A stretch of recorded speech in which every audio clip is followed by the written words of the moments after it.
हम मुकाशफा पढ़ रहा है।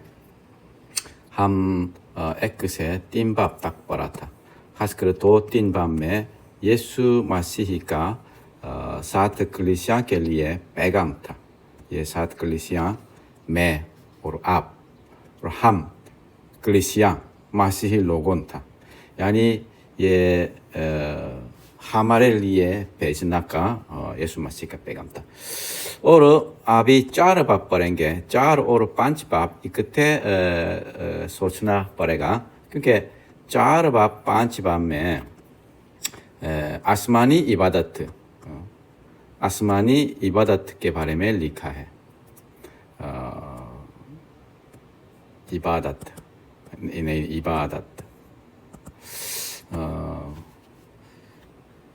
आसमानी इबादत, यानी ये मुकाशफा का किताब ये तकरीबन AD 95 इस टाइम में लिखा हुआ था। इस तरह बोला था ना। थोड़ा मुख्तलिफ हो सकता है, लेकिन अक्सर बाइबल स्कॉलर्स अग्री है ये इस टाइम में लिखा है। और इस टाइम कौन सा टाइम था? कलीसिया ये बहुत मुश्किल में था, बहुत परसिक्यूशन में था। यानी ऐसा परसिक्यूशन में ये क्यों खुदावन ये यूहन्ना का जरिए से ये मुकाशफा का किताब दिया?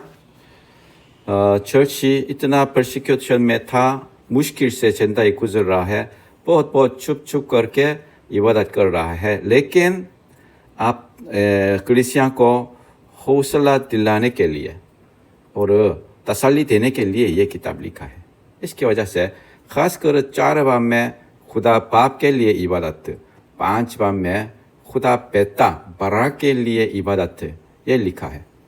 ये दुनिया में इतना मुश्किल से चुप करके इबादत कर रहा है, लेकिन आसमान में बहुत ये रूहानी इबादत और बहुत मुकम्मल तौर पर ये सच्चा इबादत हम कर रहा है, हम करेंगे।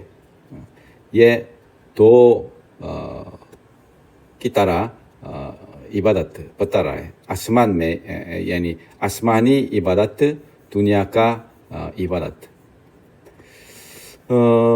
ये दुनिया का इबादत ठीक है, हम पहले पढ़ेंगे। आसमान पर हमद सताइश। इन बातों के बाद मैंने निगाह की तो क्या देखता हूँ कि आसमान में एक दरवाज़ा खुला है, और जिसको मैंने पैस्टर नरसिंह की सी आवाज़ अपने साथ बातें करते सुना था, वो ही फरमाता है कि यहाँ ऊपर आ जा। अभी यूहन्ना दुनिया में था, पतमुस नाम आइलैंड था। अभी ऊपर खुदावन बुलाया, मैं तुझे वो बातें दिखाऊंगा जिनका इन बातों के बाद होना जरूर है। फौरन मैं रूह में आ गया और क्या देखता हूँ कि आसमान पर एक तख्त रखा है। आसमान में से तख्त रखा हुआ देखा, और उस तख्त पर कोई बैठा।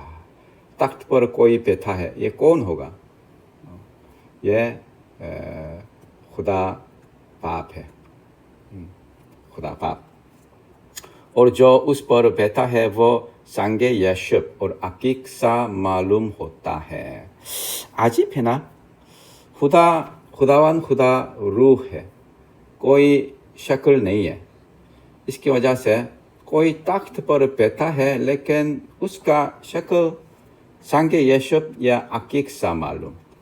और उस तख्त के गिर्द जमुर्द की सी एक धांक मालूम होती है। ये धांक तख्त के गिर्द धांक है। ये धांक होना ये बहुत अहम बात है। थोड़ा बाद में बताएंगे, लेकिन ये धांक सबसे पहले दुनिया में कब आया था? नूह का तूफान के बाद खुदा ने ये दोबारा कसम खाया था ना, मैं आइंदा कभी ये तूफान नहीं भेजूंगा, पानी से ये इतना हलाकत सबको मिटाना नहीं करूँगा, खुदा कसम खाया। ये और वो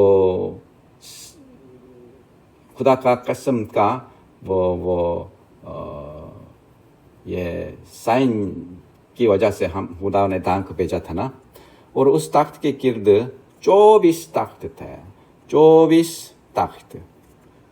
ये 24 तख्त में कौन है? हम पढ़ें, इन तख्तों पर 24 बुजुर्ग सफ़ेद पोशाक पहने हुए बैठे हैं। सफ़ेद पोशाक के बारे में हम पढ़ा था। सफ़ेद पोशाक क्या है? यीशु मसीह का खून में हम धोएंगे, सफ़ेद पोशाक हो जाएंगे। तो ये यीशु मसीह हम कलीसिया अपना बीवी है, तो हमें ये राष्ट्रबाजी का ये पोशाक पहना दिया था, वो सफ़ेद पोशाक था। यानी यहाँ बुजुर्ग क्या कौन है? ये मैं आसानी से बताता हूँ। 24 बुजुर्ग ये पुराना अहदनामा का तो नया अहदनामा का खुदा का कलीसिया, खुदा का लोग का नमूना है। इसकी वजह से 24 बुजुर्ग का मतलब है पुराना अहदनामा का कलीसिया, नया अहदनामा का कलीसिया, सारे कलीसिया का सिंबल है, सिंबल 24 बुजुर्ग। यहाँ इस तरह मत सोचना है कि यह 24 बुजुर्ग ख़ास बंदा है, ख़ास बंदा।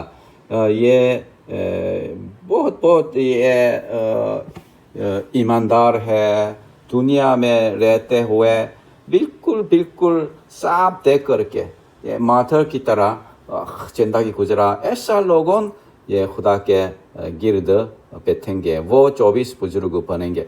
इस तरह सोचना मत करें, क्योंकि ऐसा नहीं है। ये 24 बुजुर्ग सिंबल है। ये मुकाशफा का किताब में नंबर बहुत आते हैं, बहुत आते हैं। ये नंबर अक्सर नंबर मुकाशफा में सिंबल की तरह है, सिंबल की तरह। हम बाद में पढ़ेंगे 1260 दिन, 3.5 साल, 24 महीना, इस तरह नंबर बहुत है, लेकिन ये सिंबल की तरह है।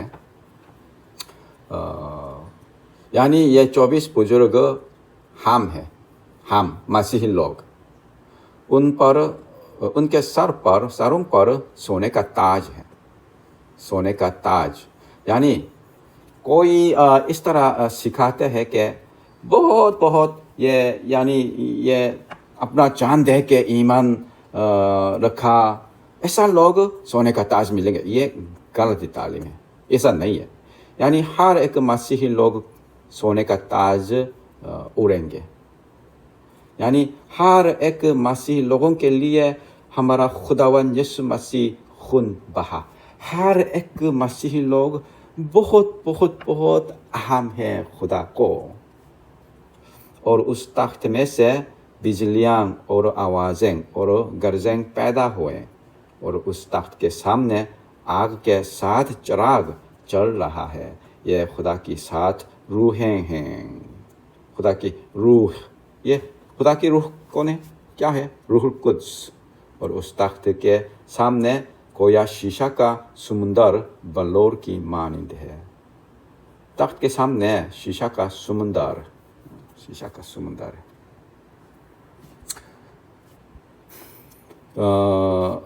ये किसी ने ऐसा ये तस्वीर बनाया है, बिल्कुल ऐसा नहीं हो सकता है, लेकिन हम थोड़ा चेक करेंगे। ये तख्त, बीच में तख्त है, तख्त में कोई बैठा है, हकीक सा, तो संगे या शक कैसे मालूम होता है? यानी कोई शक्ल नहीं है, सिर्फ रोशनी, ये खुदा बाप है। खुदा बाप के सामने ये 7 चराग था, जल रहा था, और ये 24 बुजुर्ग बैठा है। तो हम आगे पढ़ेंगे, बहुत बेशुमार ये फरिश्ते और 4 जानदार ये देखेंगे। बाबर ये उर्दू में इंसान तो उकाब की तरह हम पढ़ेंगे। और तख्त के बीच में तख्त के गिर्द 4 जानदार हैं, जिनके आगे पीछे आंखें ही आंखें हैं। ये आंखें हैं ना, आगे पीछे आंखें ही आंखें हैं। यानी क्यों इतना आंखें ज़्यादा है? सब कुछ देखेंगे, सब कुछ देख सकता है। पहला जानदार बाबर की मानिंद, और दूसरा बछड़ा की मानिंद, तीसरा जानदार चेहरा इंसान की सी, चौथा जानदार उड़ते हुए उकाब की मानिंद। इन चारों जानदारों के 6 पर है, तो चारों तरफ और अंदर आंखें ही आंखें हैं। और रात दिन बगैर आराम लिए ये कहते रहते हैं कि कुद्दूस कुद्दूस कुद्दूस खुदावन खुदा कादिर मुतलक, जो था और जो है और जो आने वाला है। इस तरह ये बगैर आराम ये खुदा का हम्द करेंगे। कुद्दूस कुद्दूस कुद्दूस, ये कुद्दूस खुदा, इतना ये कुद्दूस खुदा कादिर मुतलक, ये खुदा बाप, ये हमारा ये इबादत लेने वाला है। और जब वो जानदार उसके तमजीद और इज्जत और शुक्रगुजारी करेंगे जो तख्त पर बैठा है और अब्दुल्लाबाद जिंदा रहेगा, तो वो 24 बुजुर्ग उनके सामने जो तख्त पर बैठा है गिर पड़ेंगे। यानी 24 बुजुर्ग भी ये इबादत करेंगे, उसको सजदा करेंगे जो अब्दुल्लाबाद जिंदा रहेगा, और अपने ताज ये कहते हुए उस तख्त के सामने डाल देंगे।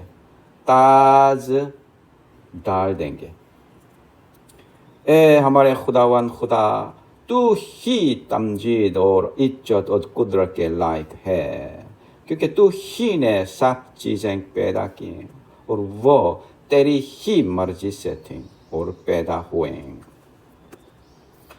तू ही तमजीद और इज्जत और कुदरत के लायक है। तू ही ने सब चीज़ें पैदा किए और तेरे ही मर्जी थे और पैदा हुए। यानी खुदा ही इबादत का हमारा इबादत लेने वाला है। हम नहीं है, हम यानी 24 बुजुर्ग ताज उड़ हुए हैं, लेकिन हम नहीं है। हमारा इज्जत नहीं है, हमारा काम नहीं था। सब कुछ खुदा हमने किया है। इसकी वजह से अपना ताज उतर कर खुदा के सामने डाल देंगे। हम नहीं है, सिर्फ तू ही ये सच्चे इबादत है। ये हम कलीसिया में हमारा अपना ये इज्जत के लिए, मैं तो पादरी हूँ, मैं तो एल्डर हूँ, इस तरह मैंने बहुत पैसा, मैंने ये मेरा ज़मीन ये चर्च के लिए दिया है, मैंने इतना किया है, तो ऐसा करेंगे लोग। आपका ईमान कभी इतना नहीं है। मिसाल के तौर पर मैं कोरियन हूँ। कोरिया अमीर मुल्क है ना। मैं कोरिया में मेरी मर्जी से पैदा हुआ है नहीं है। खुदा ने मुझे कोरिया में भेजा है तेरे ही मर्जी से। खुदा का मर्जी था मैं यहाँ भेजना। मिसाल के तौर पर इथियोपिया इथियोपिया बहुत बहुत गरीब मुल्क में ये देहात में वो उधर पैदा हुए एक बंदा वो अपनी मर्जी से वो पैदा हुआ नहीं है, नहीं है। खुदा ने किया, खुदा का मर्जी से, खुदा का पूरी ये प्लान के मुताबिक ये सब खुदा का काम था। इसकी वजह से मेरा इज्जत कोई नहीं है, तामजीद सिर्फ खुदा, इज्जत कुदरत सिर्फ खुदा को। आज हम यहाँ तक पढ़ेंगे। शुक्रिया।